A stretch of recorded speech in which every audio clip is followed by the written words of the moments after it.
Hey, what's going on, guys? What's going on? Hope you guys are having a wonderful day. Welcome to drboycetv.com, the home for intelligent Black people. My name is Dr. Boyce Watkins.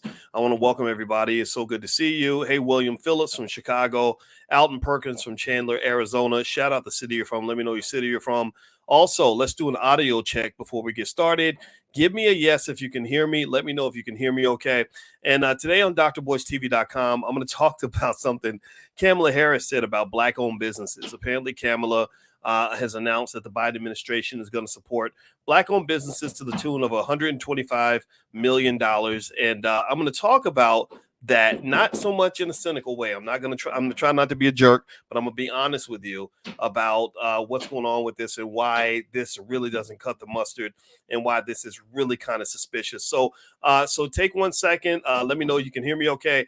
Get comfortable, buckle up your seatbelt. We're going to get started on drboycetv.com right now.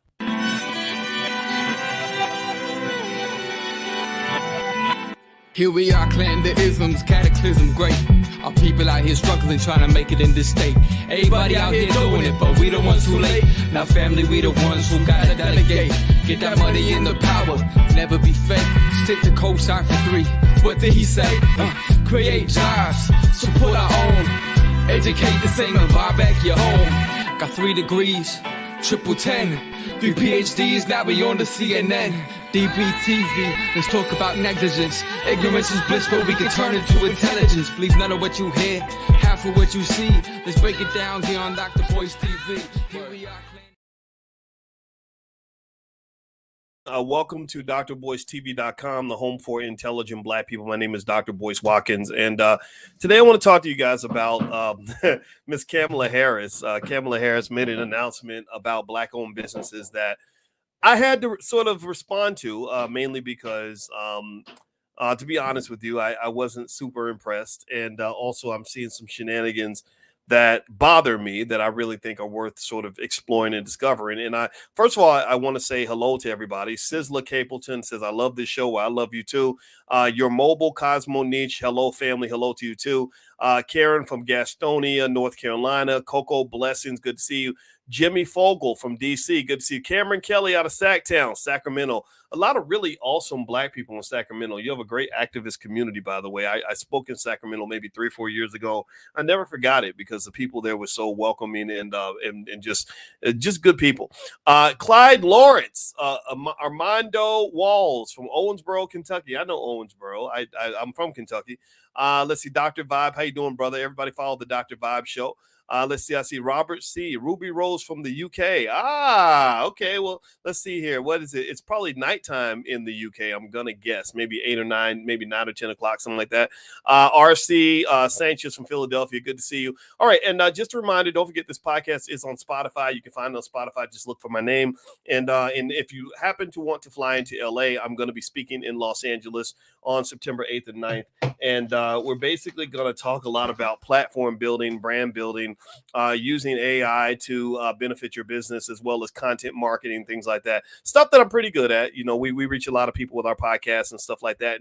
And when you're independent and Black, you have to know how to monetize in an ethical way. And so we've gotten decent at that. And we've been able to support the Harvest Institute with Dr. Claude Anderson and some other people and do some things that need to get done. So we're going to be talking about that when I go to LA September 8th and 9th.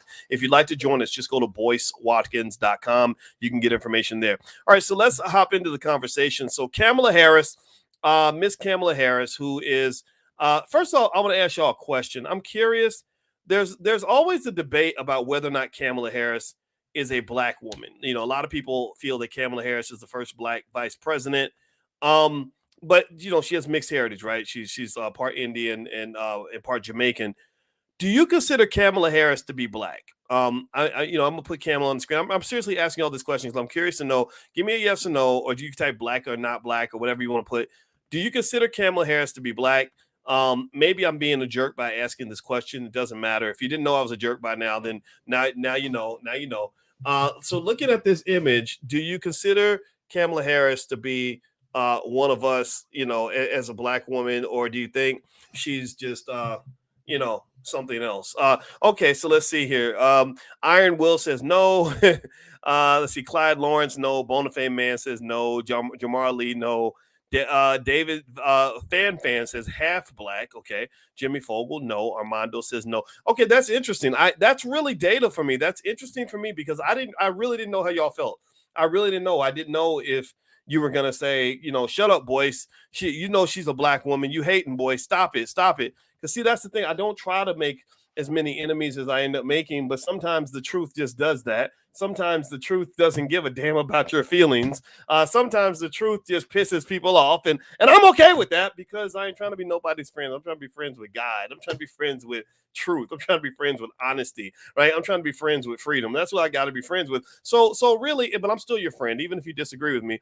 But I will say to you that I really wonder about that because I'm really wondering, at what point, if it's necessary at all, to even have some sort of standard. Like, should there be a standard to say, like, stop calling yourself the first black whatever if you're not XYZ, right? Or maybe we identify blackness in different ways and we say, okay, there's black, and then there's like, Kamala, there's like Kamala Harris black, half Indian, white husband, all that stuff. Then there's like Barack Obama black, white mama, grew up in another country, right? Valerie Jarrett grew up in Iran, I believe, and Barack grew up, in Hawaii and other places. Well, and he spent some time outside the country.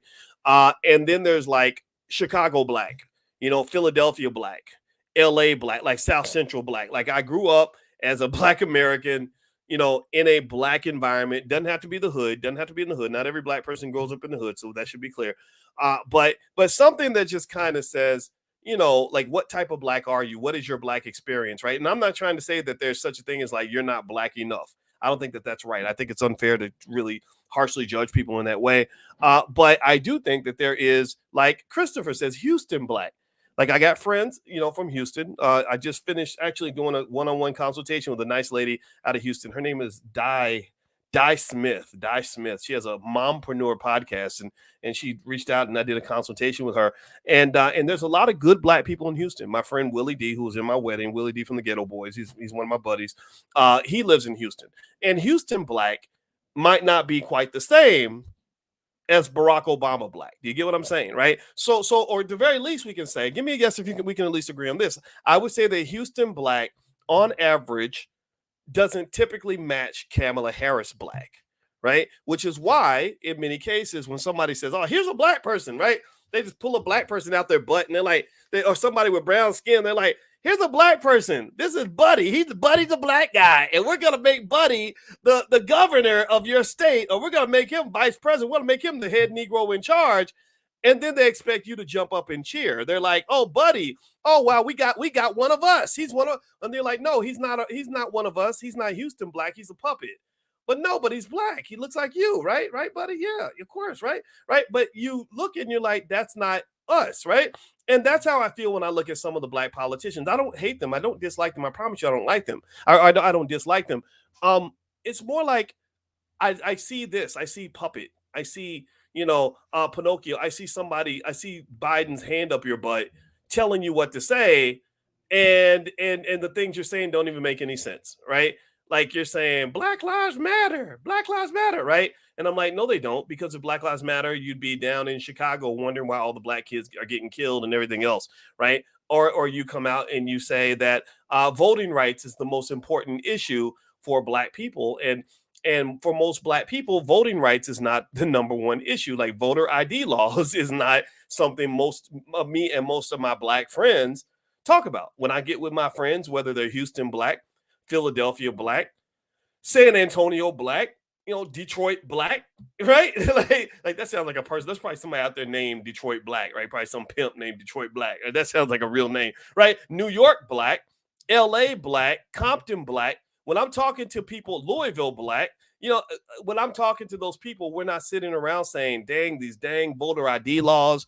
I tried to vote and I couldn't vote because I couldn't get a driver's license. And I don't know how to get a driver's license. And so when I talk to Boss Flame, who's North Carolina black, and KJ, who's Bama black, feel free to put your version of black in the chat. This is kind of fun, right? Those conversations aren't the ones that are being had. That's my point. We're not talking about the same things that, whatever little black person that they're putting in front of us is talking about, right? The puppets, the Democratic Party puppets, have a different conversation from the ones we're having, and that was very frustrating for me. I remember when I used to get calls from the Obama administration, and it didn't take very long for them to be annoyed with me and for me to be annoyed with them. But I remember feeling like, oh, I thought you were trying to reach out to me because you wanted to know what Black people want and what Black people need. But instead, you're telling me what Black people need. You're telling me to tell people what they need. And I'm like, no, how about you have them tell you what they need and you do it? And unfortunately, that does not fit the history of American politics, right? That's not how politics works in this country. Now, with that said, Kamala Harris, again, love her or hate her. I'm not telling you what to feel about her. We don't tell people who to vote for on this platform. Okay, I want to make that clear, right? I have to keep repeating myself because propagandists like to pretend like you said things you did not say. And give me a yes in the chat if you agree, if we all agree that it is not my job. I'm not here to tell you who to vote for. I'm not here to tell you to be a Democrat or Republican. Give me a yes in the chat. Confirm. Give me a yes. Let's sign the non-disclosure agreement or whatever. Athletes make you sign a little contract before you have sex with them or whatever to make sure that you're on the same page. Well, I need y'all to give me a verbal yes in the chat to confirm that you understand that on this platform, I will never tell you who to vote for. I also don't give investing advice. My PhD's in finance, so I know a couple things. I can share some information, but I do not give investing advice. I do not tell Black people who to vote for, and I do not tell you whether or not Santa Claus is real or Jesus is white. I don't tell you that stuff. My job, my goal is to have a conversation that will help you come to a conclusion that will help you make the best decision that works for you and your family. There's nothing radical about this. There's nothing radical about this. There's nothing terrible about this. There's nothing horrific. The only thing that's horrific about this is that it is a very dangerous idea to take a group of people like Black Americans who have been controlled by so many different interests for such a long time. It's very dangerous to say to those people, just do what you want to do. Just think it through. Make the best decision that works for you. Screw everybody else. Take care of yourself. So Kamala Harris, getting back to Kamala Harris, here's something Kamala Harris said. Now I'm going to put her image up on the screen so we can talk about her, not in a disrespectful way, but in an honest way. And also, if you could, please hit that thumbs up button. Thumbs up, share, subscribe. And also, don't forget, this podcast is on Spotify. So if you have Spotify, you can find it by looking up my name. And my website's BoyceWatkins.com. We have lots of free resources for the community, including things like the $5 a day investing plan. You can get free copies of some of my books, things like that. So feel free to do that too. All right. So Kamala Harris just made an announcement. I'm going to read some of it to you. Black Enterprise covered it. And I saw it on their Instagram page. And I'm going to be honest with you. Black Enterprise did not get a good response from the people in the chat.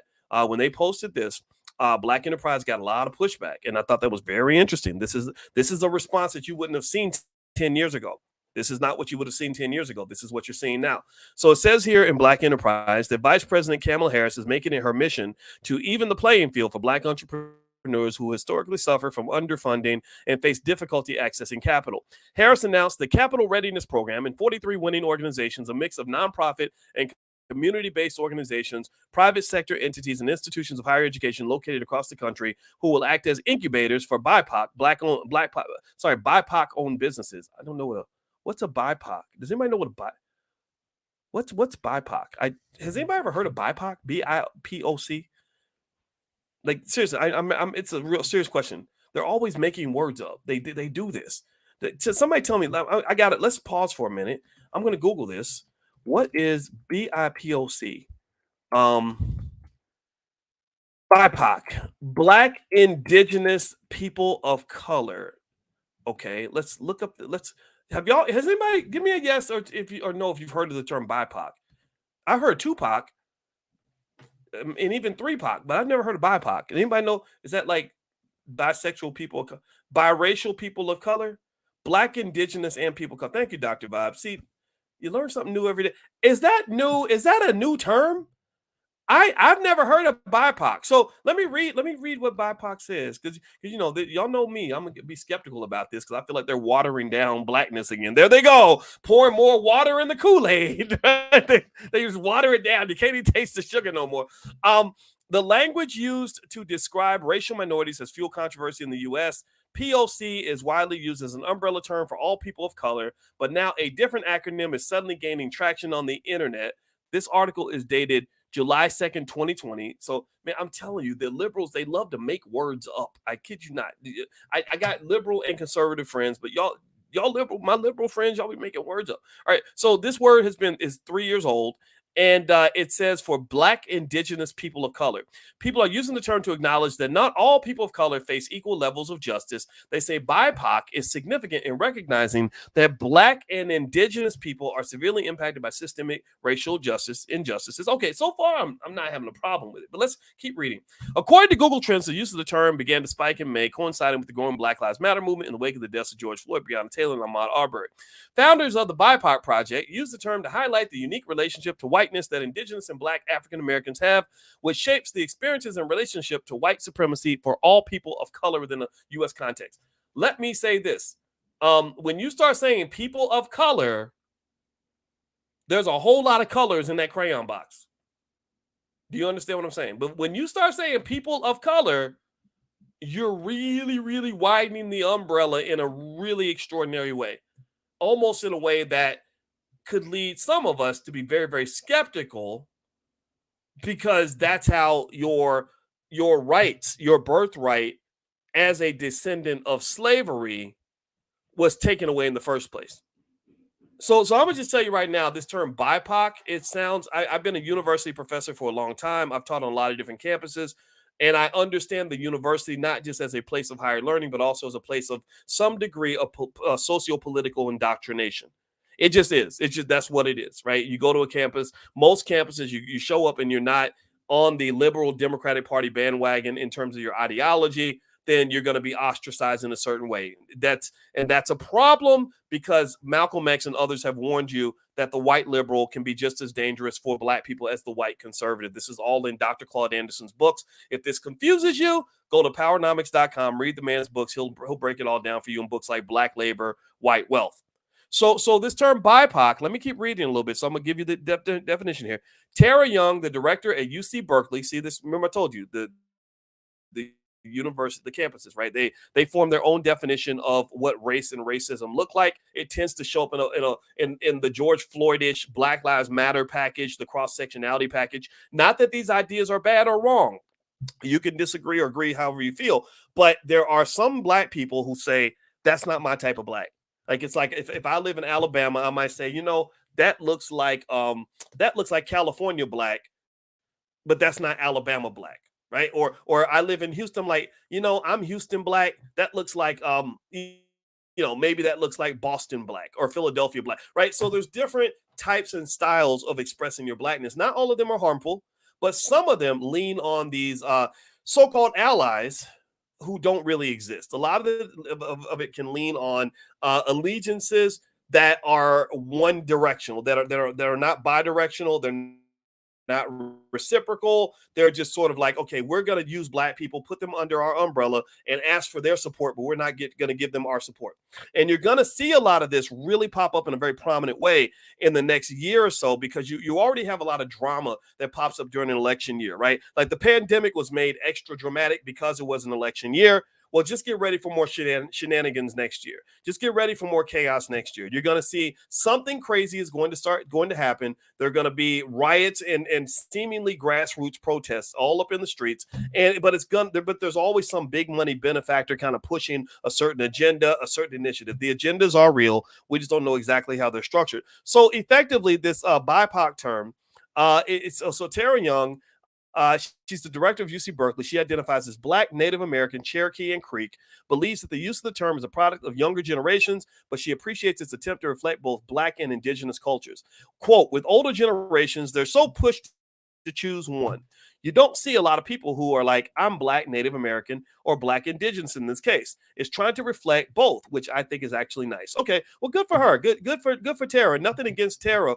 But one thing I would challenge Tara on and other young people is, don't think that just because an idea is new, that automatically means that the idea is better, right?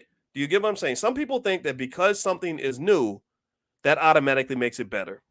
That because something is different, it's automatically progressive and more positive than the old idea. I'm not trying to say that the old school ideas are all superior. Some ideas need to be changed. Some thinking needs to be adjusted. But don't disrespect your grandparents who grew up before integration by saying that you're behind the times. what you believe is wrong, what you believe is irrelevant, what you believe is not as important as what I figured out by the age of 23.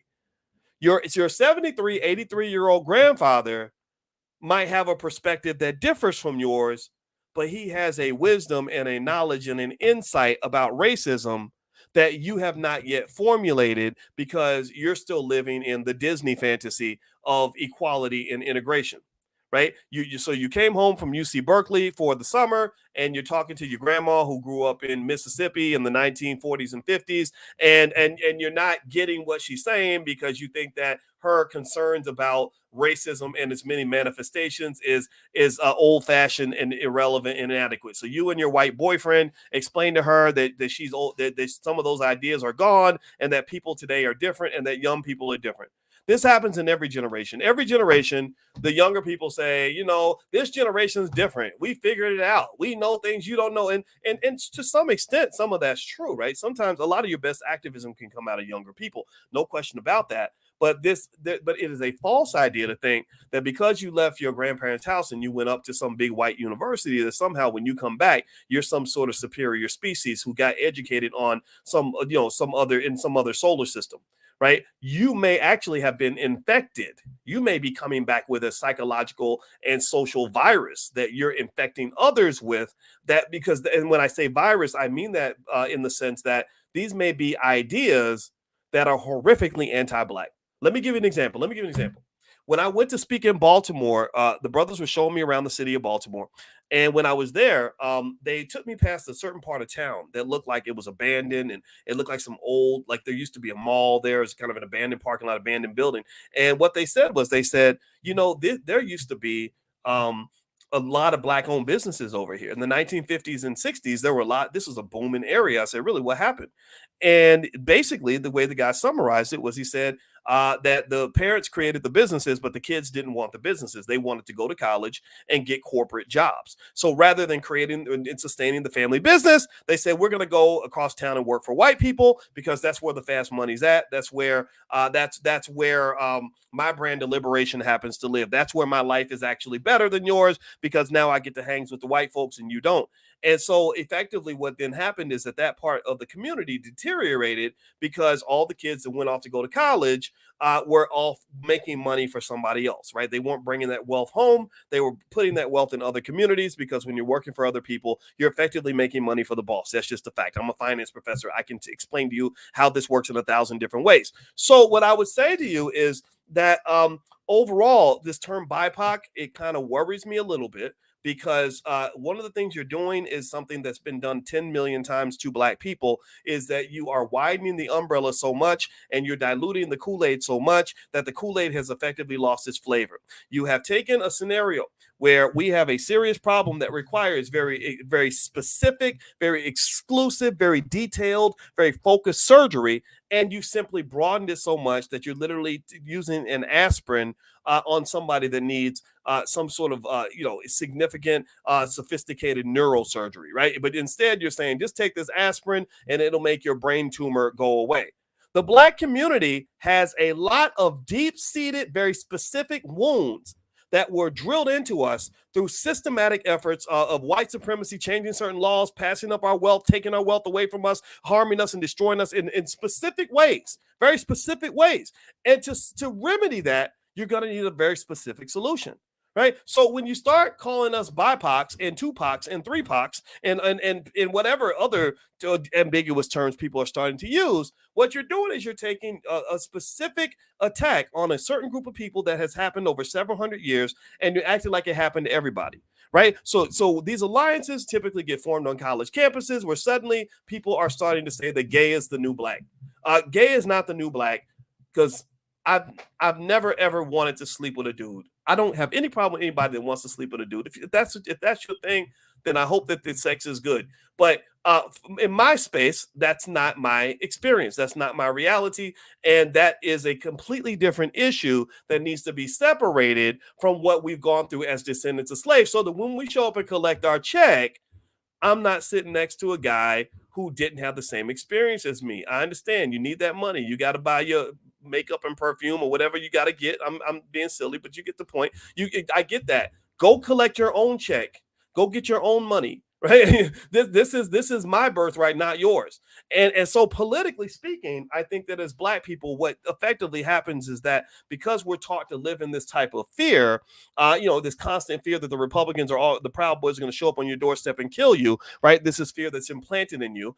Because if they were really happening as much as people say, if Black people just, don't get me wrong, I don't want to understate specific instances. Don't get me wrong, though. Like that thing in Florida, very, very real. That did happen. Right? But the thing about it is, I remember a guy named Jussie Smollett who came to Chicago, my city, and made up a whole story about Trump supporters beating him up at 2:00 in the morning on the coldest day in 20 years in Chicago because he decided at 2 a.m. to go out and get a Subway sandwich, and all that story was false. I live in Chicago. Everybody in Chicago knew that story was a lie as soon as it came out. Everybody in Chicago was like, wait a minute, was that the day that it was so cold that I couldn't even go out in my garage? I went in my garage for 2 seconds that day and froze my butt off. I'm like, how in the hell are you going out at 2 a.m. to get a Subway sandwich? You're a celebrity. You ain't got people to go pick up your Subway. Subway ain't even open at 2:00 in the morning. You're in downtown. That didn't even make any sense, right? But he had to make up a whole story. Well, why? Well, I mean, if it's happening like every single day, if all these terrible things are happening constantly, then you shouldn't have to make anything up. You should just be able to say, look, it happened over here. Today they killed 10,000 Black people in this city, or 500 Black people, and so I really think that this constant fear that they keep us in is designed to control us and to constrain us and to corral us together to make sure that we vote for the same people in every election. So Kamala Harris, in my view, this thing that she's doing, right? She's announcing this fund, and I got sort of turned off with this term BIPOC. That took me in another direction. But she basically I think they're giving $125 million to support Black-owned businesses, right? And this comes out at just the appropriate time, right? They're getting ready for the election. So right before the election, that's when they start showing up for Black people, right? Last 2, 3, 4 years, weren't showing up. Whole pandemic went by. Black-owned businesses died. Black people couldn't get access to the money, but they're writing PPP checks of massive scale to companies that didn't even need the bread. Pharmaceutical companies altogether, pay attention now. 125 million for Black-owned businesses. That's not even a drop in the bucket, ma'am. No disrespect. I'm not dogging what you're doing. I get it. Maybe you're doing the best. Maybe they won't let you do anymore. But 125 million is absolutely nothing compared to what the community needs on an economic scale. I can say to you with complete clarity as an expert in finance that 125 million ain't enough money for everybody to go take a piss at the same time. Black-owned businesses are starving of capital. Black communities are starving from a lack of access to capital. Black-owned businesses, they can't go get money from the bank. Black people can't get money to go buy a house. Black people can't get money to go and do a damn near anything that they want to do. And you're dropping a little bit in the bucket to the point where it's almost purely symbolic. To give you scale, let's compare, okay?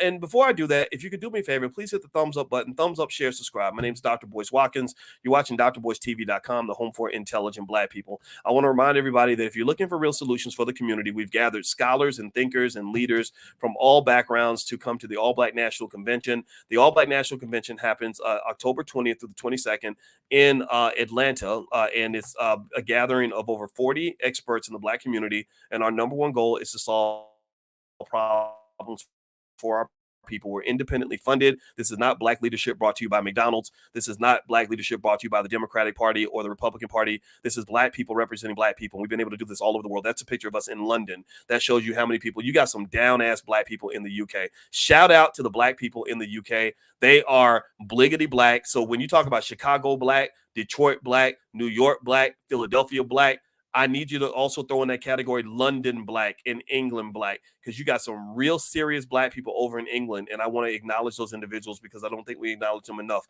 But anyway, if you'd like to come to the convention, just go to allblacknationalconvention.com. If you have a Black-owned business, you can be a vendor. If you'd like to attend with your family, you're certainly welcome. I'll put the URL on the screen if you'd like to go take a look. All right, so hit the thumbs up button, thumbs up, share, subscribe. So we're talking about Kamala Harris and her delivering or offering $125 million for Black-owned businesses. Let me kind of give you some context to help you understand why that amount of money that's like the amount of money you might give somebody to go buy some chewing gum or something, but that's not enough money to actually make a difference.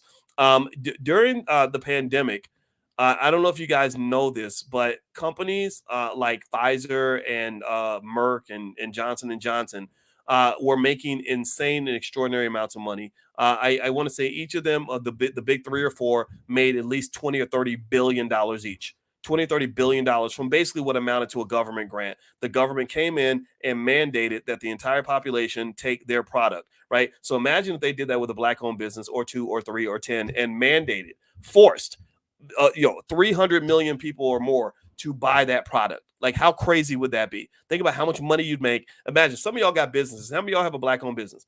Imagine if the government if they said, look, we're not going to give you any money. We're not going to give you any loans. But what we are going to do is we're going to use the backing of the federal government to force at least half of all Americans to buy your product.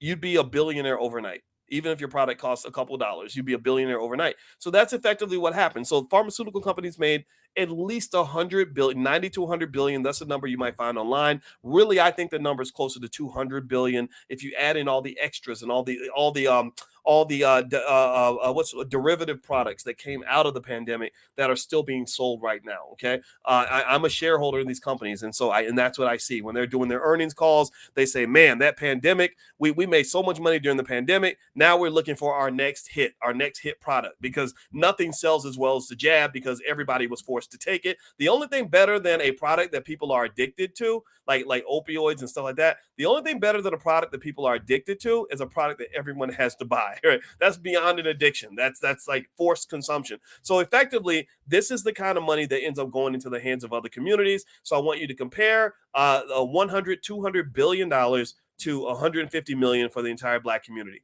I think it's absolutely ridiculous. It's nonsense. It doesn't add up to much of anything. The other thing that I want you to consider is when the government was trying to make semiconductors. I don't know if anybody followed what was going on with the semiconductor industry, where we didn't have enough chips that we were producing in the United States because they get a lot of them from Taiwan, which is a kind of an unstable, fragile situation with China, and we just want to sort of secure our chip supply. Well, let me see here. I can't remember. Let me see. Biden administration, microchip factories. I'll just put cost. Yeah, the Biden administration is going to spend $52 billion just building plants to make semiconductors. Did y'all know that? $52 billion just to build plants to make semiconductors. And you expect the black community to be ecstatic over 125 million. I don't want 125 million. I want 50 billion. And that's a down payment. That's like a deposit. because the real dollar amount that's owed is about $14.5 trillion, even though you can never repay us for everything that we've gone through, right? But as a down payment, I would like that first deposit to be about $50 billion. We can start with that. We can work with that. And that would allow us to go and really fund some of these businesses so that they can do what white people do. See, one of the aspects of white privilege they don't talk to you enough about is the fact that one aspect of white privilege is that you have some white-owned businesses that can literally bleed through billions of dollars for 5 or 10 years and still be in business. Still be in business. Can literally say, well, we lost 80 million last year, and we lost 100 million the year before, and we lost 45 million the year before that, but we'll be profitable one day, possibly, right? So they get to do that. We can't do that. We can't do that. You know why? It ain't because your ancestors were lazy. It's because their money got stolen. Somebody took their birthright, and then they end up taking yours. So you're up here trying to build your next $1 million venture with literally the pocket change that you can hold on to after you go eat dinner at Red Lobster, and they're able to go and really get the kind of money that they actually need. So one thing that I encourage you to ask for when they start talking about reparations, because they're going to have to talk about it now. I think it's starting to become a topic at the national level. I'm a little nervous because I don't want them to show up offering us or trying to lowball us. But I'm glad it's a national conversation. Is you're going to have to really, really push them on access to capital. Black-owned businesses should be able to go into most major banks and get at least $250,000. Even if they have a bad credit score, maybe take a class or two just to make sure you're not going to waste the money.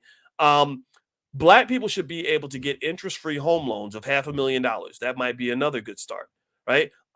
Because these little things, that access to capital is massive. I was just listening to a podcast I listen to called Business Wars, and they were talking about the creation of the Hilton brand, right? The Hilton brand is worth, what is the Hilton brand worth? Let me see. Hilton market cap.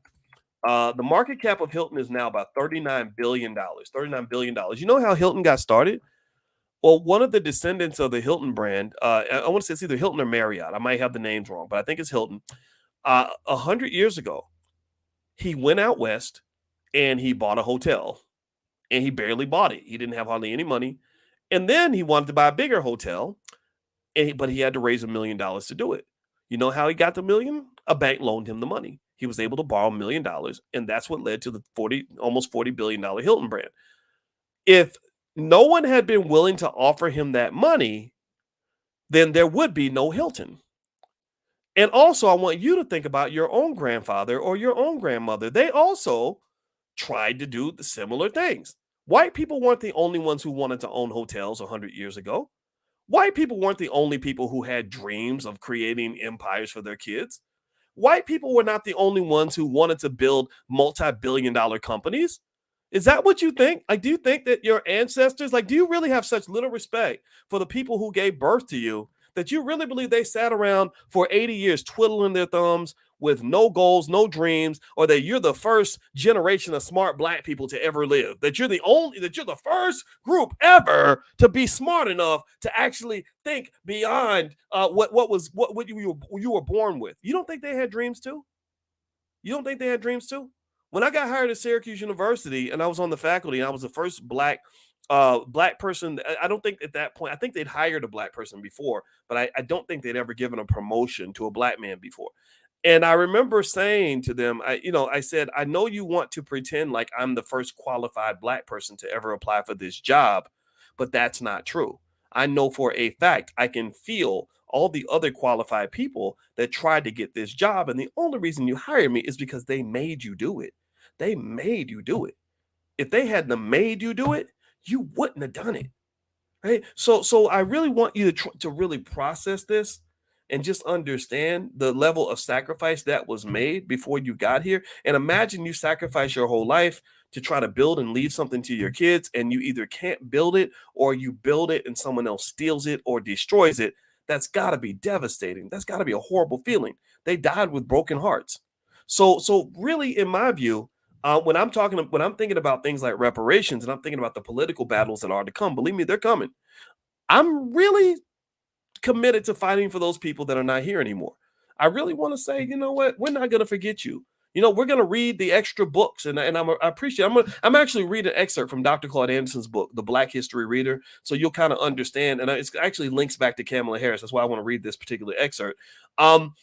I think it's important that we take the time to do the CSI investigation necessary to find out what happened to our ancestors and what happened to all that money, what happened to our lost wealth over time. So anyway, do me a favor, hit the thumbs up button, thumbs up, share, subscribe if you haven't done it yet. I do have a new book out. It's called The 10 Commandments of Black Economic Power.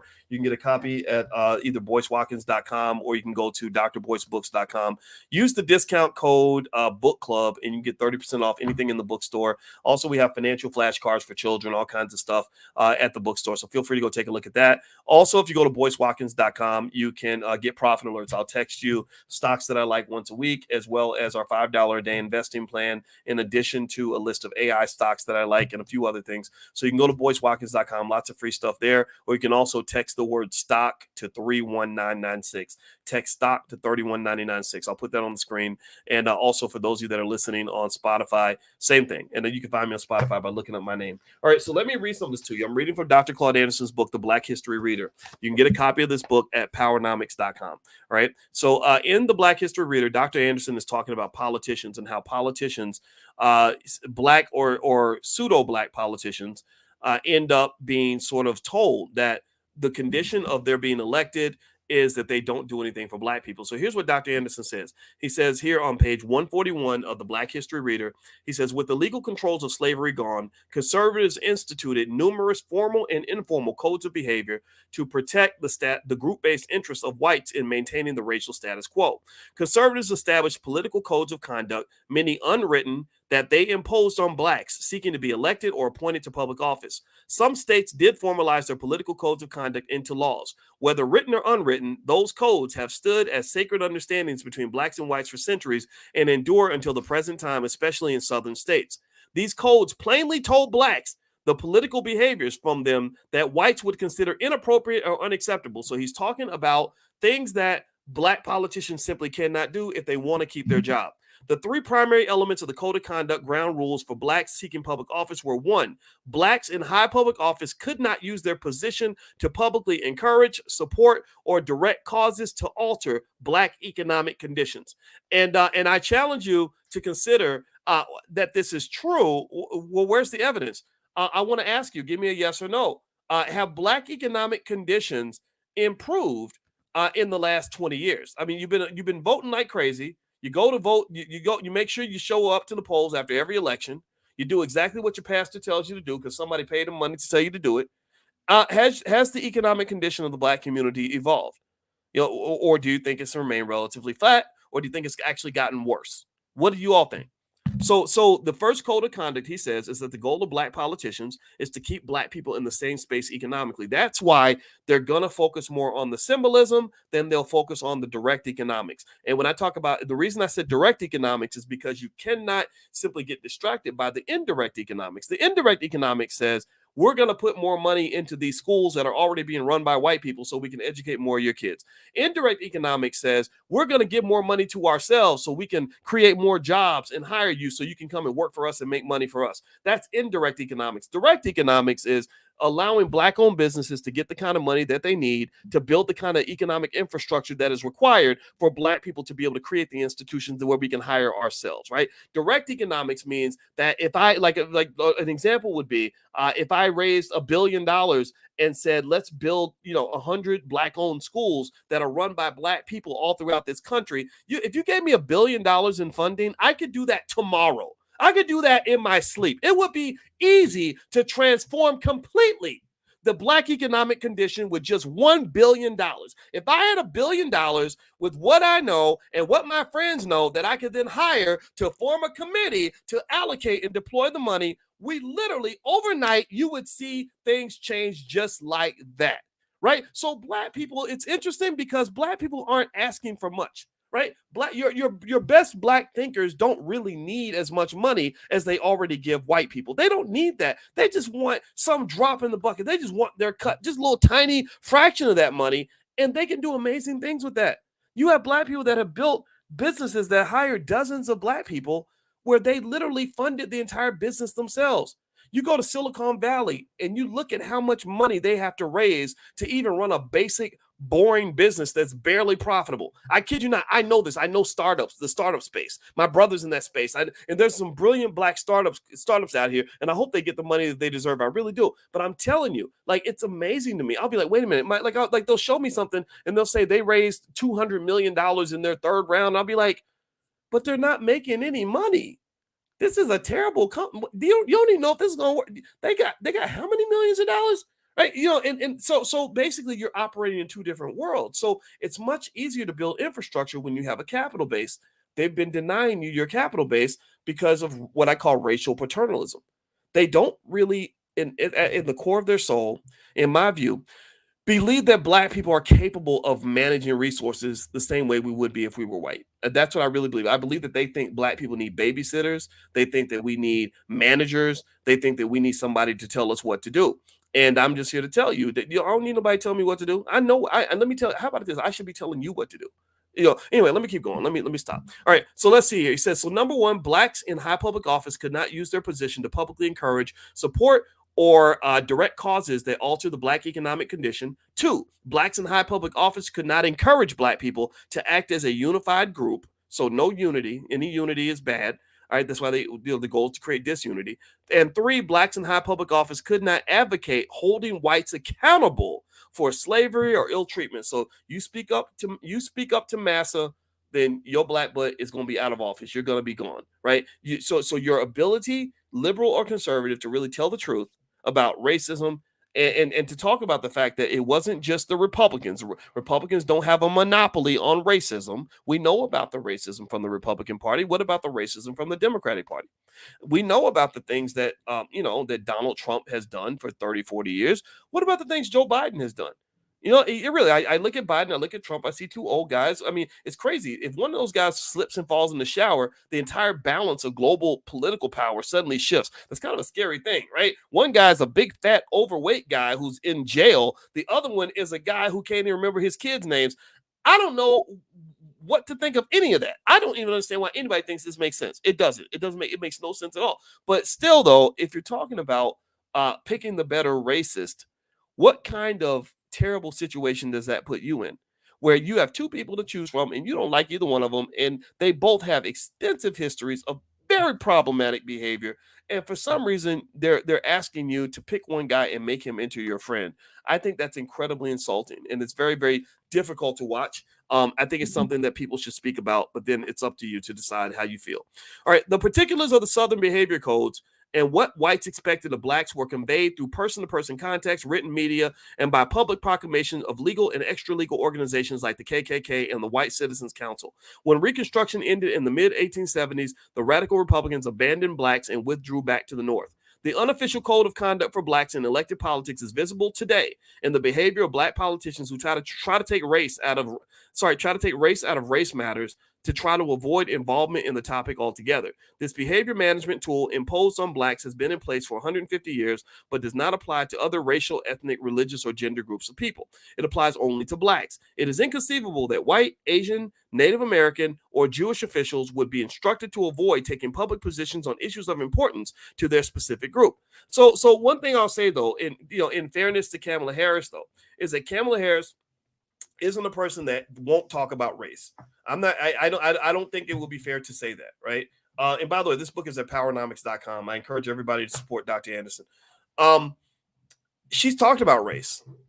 The problem with Kamala's addressing of race is that it tends to come in a way that's highly convenient for the Democratic Party. And this is not her fault, in my opinion. It's bad strategy on the part of black people. If you are black and you're seeking to be free, the biggest, most important thing you have to do is not allow yourself to be overly in line with any political party. The best, most empowered black people tend to be people who say, I'm not connected to any party at all.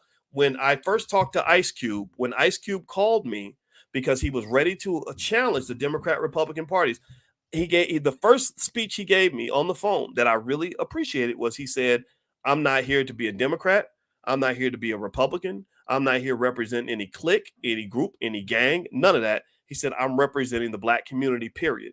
And I really think that that's what you need, right? And then at that point, all you have to do is find some way to be able to fund that, because the economics behind politics is what keeps us from being able to play the game at the level that we deserve, right? So this is where the building of institutions comes into play. This is where the building of businesses comes into play. This is where the ability to raise money for the things you believe in comes into play. This is where showing economic love to the things you believe in comes into play. So what I would say to you is, at least on a basic level, when there are black institutions or businesses that you support or believe in, you should financially support them. So, for example, Bruce Willis makes a great comment about the Tulsa Real Estate Fund. He calls it a scam, and I think that's a challenging statement, because I think you have to go get all the facts first. They're having an open house on the Tulsa Real Estate Fund soon, and I encourage you to go explore that, right, rather than just saying that. But here's the thing. I supported that. I wrote a check for the Tulsa Fund. I was never paid to endorse it. I'm not in that business, so I didn't know all the details of it. However, I supported it the same way I've supported dozens and dozens and dozens of black-owned businesses, because I can tell you I'm your friend, but if I'm not ready to sacrifice to support what you're doing and give a brother a chance, then my talk doesn't mean a whole lot of anything. It doesn't mean anything. So the same thing is true with your relatives. If you have relatives that are jumping out in the fire, even if you think that they might mess the business up, even if you're not sure if they're going to be successful, I encourage you, if you have the capacity to do that, you've got to support them. I talk about this extensively in my book, The 10 Commandments of Black Economic Power, what it looks like to build strong economic culture. Strong economic culture means that, look, if I say, hey, man, good luck, brother, I hope you succeed, I'm not just going to talk. I'm going to say, okay, can I buy? Oh, you're selling t-shirts? Let me get a shirt from you. Or if I don't want to buy your product, I say, well, I don't need it, but I got a friend over here that might need it. Or I say, you're my cousin, so maybe I can help you, give you some advice on your business, or maybe I can come in and support the business. Because the other thing too is that there are so many Black-owned businesses in your community that have a tremendous amount of potential, but the problem is that we don't necessarily always feel the confidence to be empowered to jump out into the fire and actually push them along and give them support. Okay. And so really, and I think the Tulsa Real Estate Fund is a great example to bring up, because I didn't know how the fund was going to look. I didn't know how much the expenses were going to be. I saw the 2.7 million on the SEC report, and I was like, wow, that you got to answer that question for your investors. They're going to ask that question. But I've seen other companies where they overspent too. I've seen other companies, WeWork. Go look up the story of WeWork. WeWork spent their CEO spent billions of dollars. And eventually what they did was they moved him out of his position and they put a new CEO in place, right? That's how they dealt with that, right? But so the thing is, if you want to talk specifically about the Tulsa Fund, I'm not going to talk about that too much because I've already put out a little statement. You can go read that. I told you what the deal was with Tulsa, but I don't regret supporting all the Black-owned businesses I've supported. I supported Julian Gordon when he first got started, and I'm glad I did it, right? Sometimes you win, sometimes you lose. 86% of Black-owned businesses fail. So most businesses that you support in your life, in your community, are not going to succeed. Do you understand what I'm saying? Most of the businesses that you support in your community are not going to succeed. But you have to support anyway because you got that 14%. That 14% that do succeed make all the difference in the world. They make all the difference in the world. It's like baseball. Babe Ruth missed more times at the plate. He swung and missed more times than he actually made contact with the ball. Did y'all know that? He missed the majority. He did not hit the ball the majority of the times he was up at bat. But that 25, 30% of the time where he actually did succeed, he knocked the ball out the park. And this is what you call a long tail distribution. This is where the extremes are the ones that end up elevating the masses. So you cannot allow your fear of risk, like, oh man, this ain't gonna work out. You cannot allow your fear of risk to just give up on each other and not support your own and not support your family and support your community. You got to jump back in. But everybody can't do this. I get that, right? Some of us, due to trauma, things like that. My wife's an expert on trauma. She talks about what trauma does. Trauma and fear will, and especially worrying about what the hell stupid people think, will stop you from making the move you need to make. I get it. So what I'm really speaking to is that percentage of the community that has the ability to do that, that's not afraid to jump back in the fire. It's just like love. If you go on dates and you fall in love, you're going to get your heart broken. And the question is, when love knocks you down, do you get back up when it comes around, or do you just go and, like you can sit in your house and get a bunch of cats and knit yarn for the rest of your life and stay away from human beings because you're scared of being hurt, or you can jump back in the fire and just try to see if you can do a little bit better next time. Okay. So I want to really put that into context, because the thing is that the reason we don't have the political power is because we haven't harnessed the economic power, and we haven't harnessed the economic power because we have not harnessed a culture that builds economic power. So that's what's going on. That's what's happening with your community, and I really hope you can learn these lessons. So only reason I don't really talk a lot about stuff with the Tulsa Fund is because for some reason somebody made some stories up and people keep coming back with the same question, so I can't keep on answering that. I issued a statement. Go look at the statement, or go talk to them. That's their business. I can tell you about my company. I can't tell you about somebody else's company. I got 1,000 friends. They all run 1,000 businesses, and I don't know all their businesses. However, I will talk about what's happening in this space, and what I am seeing in the community at large is that you will spend more time talking about a Black business that failed than you spend preparing for the Black business that can succeed. And if you spend too much time focusing on where you did not succeed, then you'll never be successful in anything, because you're going to be stuck in the past. Seriously, that's just like relationships. If I get my heart broken and I spend all my time thinking about the time I got disappointed, then I'm never going to be in love again. And I'm going to carry negative baggage with me in every situation going forward. And I'm going to be lonely for the rest of my life. It's RIP to Kevin Samuels. I will die alone at that point. So don't do that. You can't do that. All right. So anyway, do me a favor, hit the thumbs up button, thumbs up, share, subscribe if you have not done that yet. My name is Dr. Boyce Watkins. You're watching drboycetv.com, the home for intelligent Black people. You can get a copy of our $5 a day investing plan at boycewatkins.com. I also have a Telegram channel, so if you want to get some free stuff there, just join our Black investors group on Telegram. We're getting off of Facebook and Instagram pretty soon one day. We're going to try to move away from YouTube and all that stuff. So I have a Telegram page, drboycetelegram.com, or you can also text the word stock to 31996. And also next week I'll be in LA. So if you happen to live near LA and you want to join us, we're doing a 2-day Black Wealth Trading Camp. This is going to focus mostly on platform building, as well as how to monetize that platform. So some of you that maybe you have some expertise or some skill you want to share, you want to become public speakers or authors, things like that.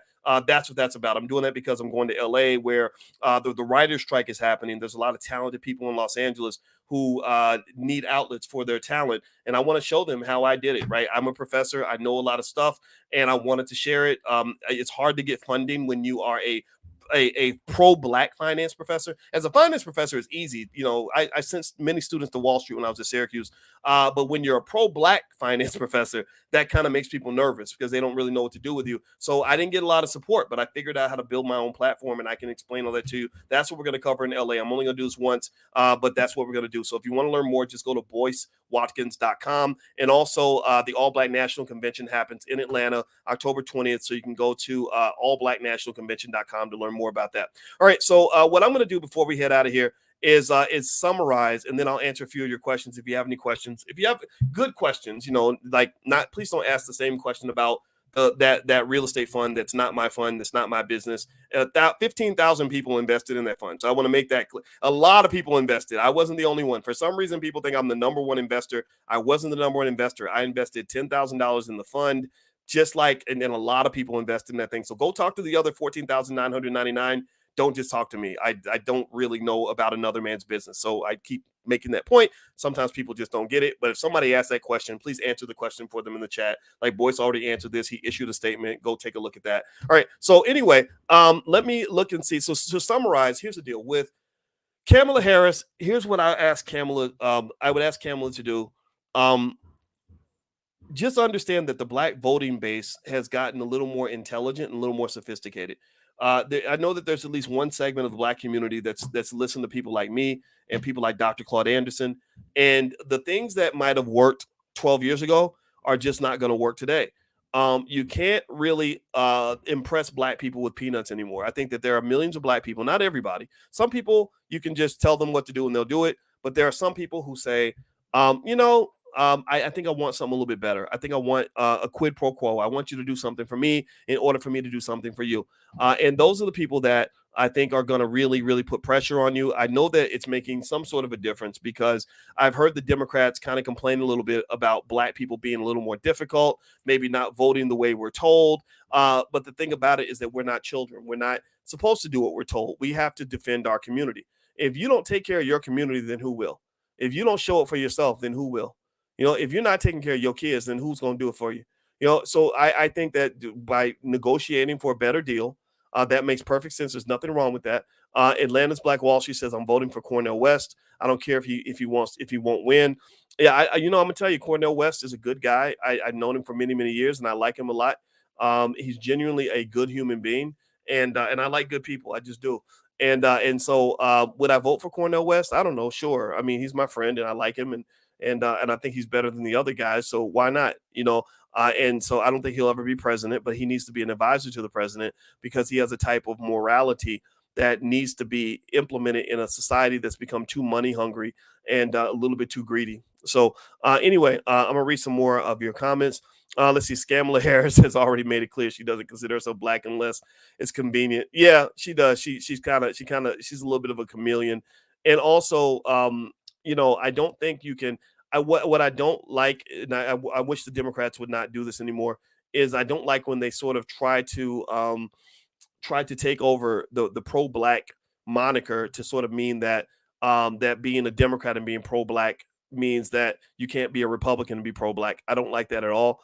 So they tend to sort of use the term racist in reference to Republicans, but you rarely see them use it in reference to themselves. And that pretty much says that their affiliation and their commitment to the Democratic Party is greater than their commitment to to being black. And that's the difference with the Black First ideology. Our belief is that being black is more important than being a Democrat. Being black is more important than being a Republican. Being black is more important than being LGBT, male or female, young or old, rich or poor, educated or uneducated. All those things that might divide us, we cannot allow that to divide us if we can find some common ground as black people, because these sorts of issues allow us to get in a situation that becomes horrifically toxic, and that's just what we do. All right, so let's see. Next question: say, when you find us, we celebrating. I don't know what that means, but let's see. Joe Skrill, boy, stop being passive aggressive.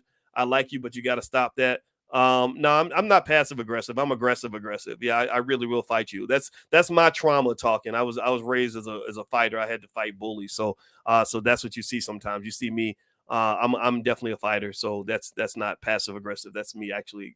If I seem passive, that's only by accident. All right, let's see here. We need real solutions for our community, says Albert. Absolutely. Let's see. Next, look at some more comments or questions. Invest with me. He stole money. I don't know who stole money. I don't know if you're talking about if you're talking about the Tulsa Fund. I think that the interesting thing about the Tulsa Fund is you have to find out what happened. We know that there was 2.7 million that was spent, but he has lots of lawyers and stuff around him. So I don't know. I mean, I think that's to be determined. And I mentioned that I think the investors that are interested should show up to the open house, ask the hard questions. I know Julian Gordon and Jay Morrison extremely well, and I've supported both of them a lot. And I just think, it's kind of sad. Again, I don't know what people are doing necessarily in all their businesses, though. I just support as many black people as I can. That's what I do, and I'm not going to stop doing that. Captain Jackson says, Doc, do a video about your pilot journey. Yeah, you know what? I am becoming a pilot right now. I'm still studying. I'm about to do a cross-country flight tomorrow, and I'll do another video. Maybe tomorrow when I do the flight, I will. I'm almost there. I can take off and land airplanes by myself. I'm almost about to do my first solo cross country, which is where you take off from the airport and you fly to another airport and you have to do the radio calls to the tower and all this other stuff. And I really like it. It's a great escape from other stuff. I'm gonna be honest with you. I don't enjoy. I'll admit to y'all. I don't know how much I enjoy like the immaturity that I see in our community, like in terms of just some of the craziness like I see online, like some just people fighting and attacking each other and all that. I'm really so it's made me very reflective. I'm gonna be honest with you, and in fact, I may ask you all, like maybe do a poll or something and try to find out how you guys feel, because I'm really tempted to like take a lot of the podcast and just make it very private, like or just only invite in certain people. I believe in freedom of speech, but I can't believe in freedom to be, infinitely stupid or infinitely ignorant or infinitely unproductive, right? And it doesn't mean anybody who disagrees is in any of those categories. But if I told you 3 times what the deal is, and you keep asking the same question, then that tells me that you're not really asking the question because you want to know the answer. You're asking the question because you think you already know the answer. Well, if you already know the answer, then why ask the question?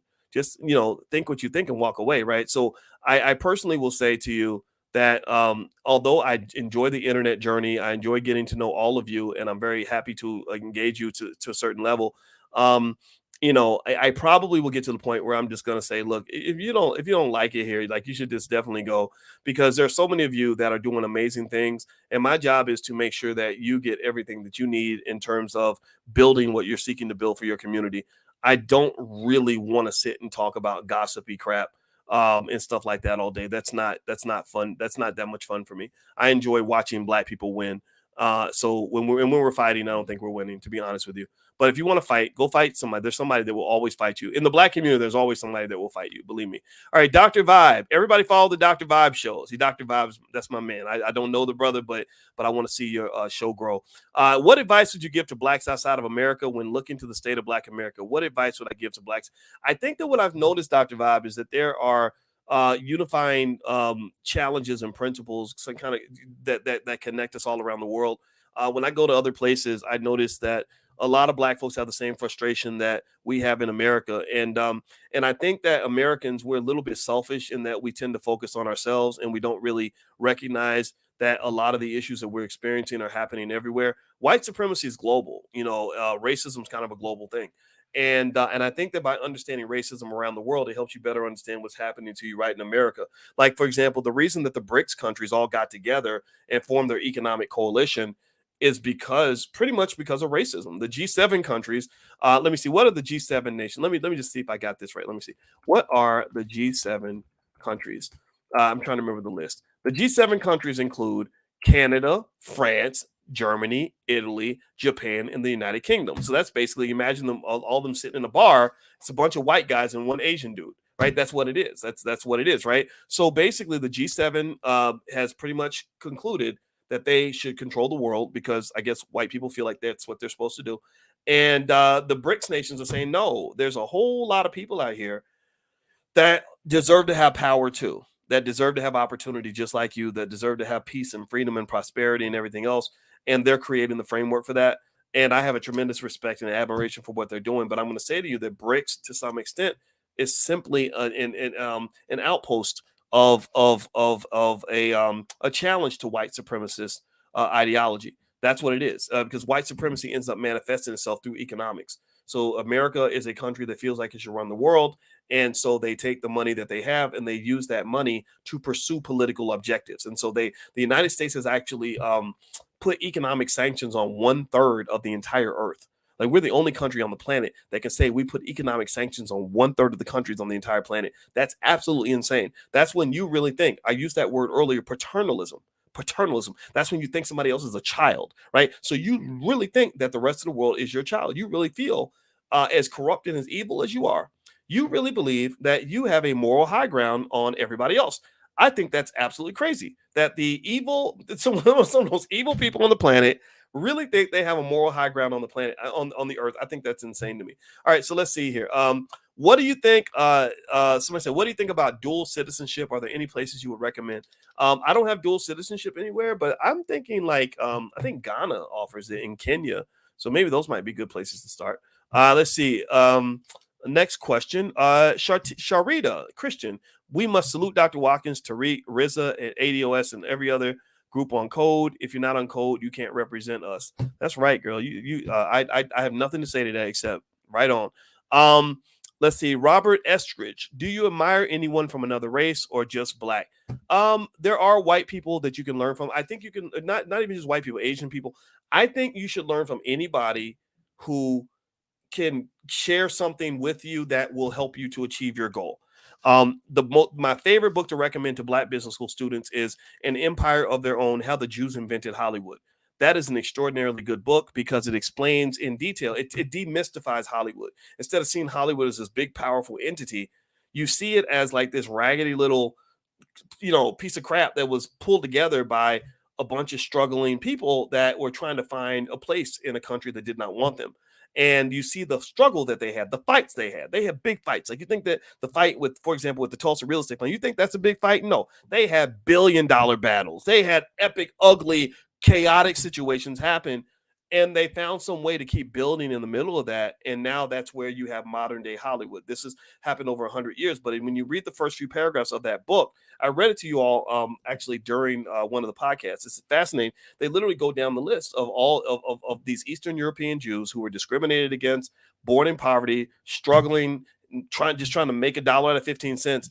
And these were the creators of things like Warner Brothers Studios, Paramount Pictures, MGM, 21st Century Fox, and more. The William Morris Agency, all these institutions that pretty much own your favorite Black celebrities, like they own your Tarajis and own your Samuel L. Jacksons for the most part. These institutions were created by people who had a certain framework, a certain mindset when it came to building wealth, and when it came to capital, and when it came to developing institutions. So developing institutions is really the great challenge of the 21st century. I think we're going to meet the challenge, though. I think some of you, not all of us, but the B1 children of B1 people are really going to get it. All right, let's see here. A couple more questions, and then we're going to bounce out. Dr. Vibe, do you feel that you will write another book? I don't know, man. Writing this book took a lot of time. The books I have, if you go to drboycebooks.com, you can find them. I'm trying to name the books that I've written since I wrote my first book in 2004 at Syracuse. It was called Everything You Ever Wanted to Know About College. I just wanted to help students do well when they went to college. And then I wrote a book called What If George Bush Were a Black Man? and then I wrote Financial Lovemaking, and then I wrote the Black American Money series, part 1, part 2, part 3. I wrote a series of books called The New Black Power. I wrote a book called It Takes a Village to Raise the Bar, A New Paradigm for Black America. And then my most recent book is called The 10 Commandments of Black Economic Power. And I wrote that book really honestly, feeling like that might be the last book I write before I die. I don't know when I'm going to die. Hopefully I won't die for another 30, 40, 50 years. But then again, I'm a 52-year-old Black man who's had a great life. And so if I died tomorrow, I wouldn't be sad about that either. I think you should live every day of your life as if it's your last. So I do that. I've done that for many years now. And I just don't really enjoy necessarily writing books. I just wrote it because I said, maybe we can create some sort of definitive, simple guide that if everybody's followed a basic set of rules and establish a basic code in their family in terms of how you raise your kids, you can position yourself to possibly really succeed at a high level economically, because economics can be very complicated or it can be very simple. I've seen all of that. I've seen the complicated, I've seen the simple, I've seen all the math behind everything that you guys talk about. But the thing is that what happens is when you go through all the complexities, you find it's like, oh, if you just do this and this and this, that can make a big difference. So I'm really interested in finding very simple things that can be taught on a very broad level, on a systematic level, to manufacture epic levels of Black wealth, Black power, Black institution building, and Black success. Like, I believe that if we do basic things, very simple things, and just commit to those very simple things, like the $5 a day investing plan is so easy, a 4-year-old can do it, but that would literally be $1 trillion move. Like, if I was president of Black America for a day and could force everyone, do a mandate and force everybody to do something, I would force them to do something like the $5 a day investing plan. And literally that would change Black wealth by several $1 trillion within a 20-year period. So effectively, or if I just made a rule that said everybody has to invest as much in the S&P 500 as they put into their car note, right? You can never invest as much in other people as you invest in yourself. You do something basic like that, just some basic rule like that, that changes everything for your whole family. So it's just a matter of implementation. You implement it, I guarantee you it'll make a big difference. All right, so let's see. Robert Eskridge says, thank you for answering my question. Don't stress over the tree. You're a good man. The trail. Oh, thank you. Oh, thank you. You're a good man. Oh, thank you, Robert. I appreciate you saying that. The Soul of Chicago. Is slavery and racism the only cultural connectivity that bonds Black Americans? No, I think there's a lot more than that for sure. Let's see here. Dr. Vibe says, I will be ordering the 10 Commandments. Looking forward to getting the autograph. Yeah, if you go to drboycebooks.com, I will sign the books and my kids will ship them to you. We run our family business, out of our house, and my books are literally stacked up on shelves, like right in the next room. And the kids come in 3 days a week, and they package everything up, and they come in and they bring me a stack of books. I sign them all, and we send them out to you. So feel free to go to drboycebooks.com. All right, a couple more questions.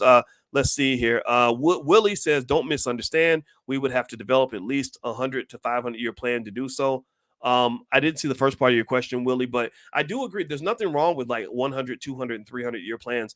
That's what Asian countries do. Asian countries are very powerful, and they're going to be even more powerful because they tend to operate collectively in terms of large groups of people. So they go very wide. And then they also think long term. So they'll make like a 300-year plan. So they go very long. So if you think of power like a rectangle, imagine a rectangle that's short and skinny, like a matchstick. That's very tiny. And then compare that to a rectangle that's like 10 miles wide and 1,000 miles long, right? The second rectangle is so much bigger than the first one, right? And really the little matchstick, that's kind of like what Black wealth looks like. You have one person who hustles really hard for about 20 or 30 years, and then they lose all the wealth because they maybe don't make an estate plan or whatever, or their kids don't do the right thing or whatever, and then you have to start all over again. So you're fighting with the matchstick. The Chinese are like a big ass 2x4, except bigger than a 2x4, and because they work together in groups very, very well. They have codes. They have codes of behavior that are taught to them as children. When I taught in China, one of my students, I said, why is it that when I ask certain questions, nobody answers? Like, everybody's quiet. And she said, when we were little, they taught us that when the teacher talks, you sit on your hands and you don't talk unless the teacher asks you to talk. That you don't interrupt the teacher. That's what they said. And I was like, man, now don't get me wrong. Sometimes the teacher may be wrong, right? And I think it's okay to challenge people's thinking and all that.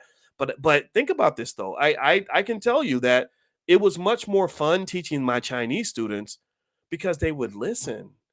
How many of you deal with, like, think about this. They say that it's really hard to win an argument with a smart person.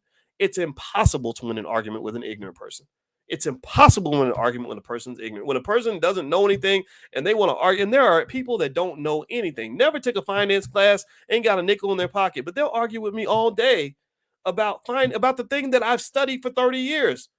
And I'm not going to have that argument with you. I'm not here to convince you. I'm not here to talk you out of whatever you believe that got you to where you are now. If you can't respect all the training that I have and hear at least some of it, at least understand it as a point of view, then there's no point in us having a conversation, because all you're going to do is raise my blood pressure. I ain't got time for all that. So what I would say to you is that ability to operate on code and have that discipline is something that doesn't really exist as much in slave culture. It also doesn't exist as much in American culture. Do you understand me when I tell you that those Chinese kids are going to run circles around our children? I'm not talking about just black children. I'm talking about all American children. Like I have been there. I saw it myself up close. They're building an army, and the army is coming, and we cannot compete with that at all. Not at all. Can't you just start learning Chinese, because about 30, 40, 50 years, especially when they get those hypersonic missiles from the Russians and they pointing a gun at you and they control the economics of the planet. Oh, it's over. It's over. But I don't want to talk too much about it, because I don't want to sound negative, but I don't want to be around in 50, 60 years. I'll just say that. How about that? I don't want to be an American anyway. All right. Anyway, I got to go. It was great talking to you all. Thank you so much for listening. I appreciate your time. It is always an honor. And by the way, my website for my books and stuff like that is drboycebooks.com. Feel free to go there. And in addition to that, if you'd like to get the profit alerts sent to you via text, where I send you the stocks and stuff like that, as well as the $5 a day plan and the training on how to make money without working, all that good stuff, just text the word stock to 31996. And also, as you guys know, tonight we're doing stock options in the Black Business School.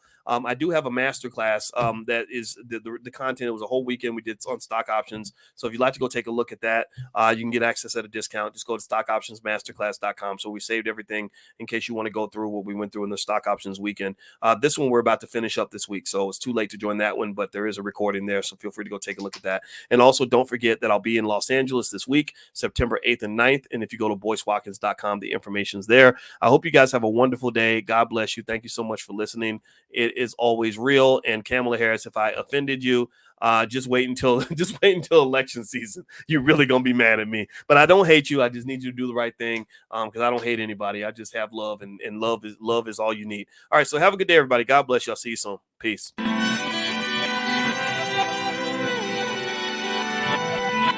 Here we are, clan the isms, cataclysm great. Our people out here struggling, trying to make it in this state. Everybody out here doing it, but we the ones too late. Now family, we the ones who gotta delegate. Get that money in the power, never be fake. Stick to co-sign for 3. What did he say? Create jobs, support our own. Educate the same and buy back your home. Got 3 degrees, triple 10. 3 PhDs, now we on the CNN. DBTV, let's talk about negligence. Ignorance is bliss, but we can turn it to intelligence. Believe none of what you hear, half of what you see. Let's break it down here on Dr. Boyce TV. Here we are.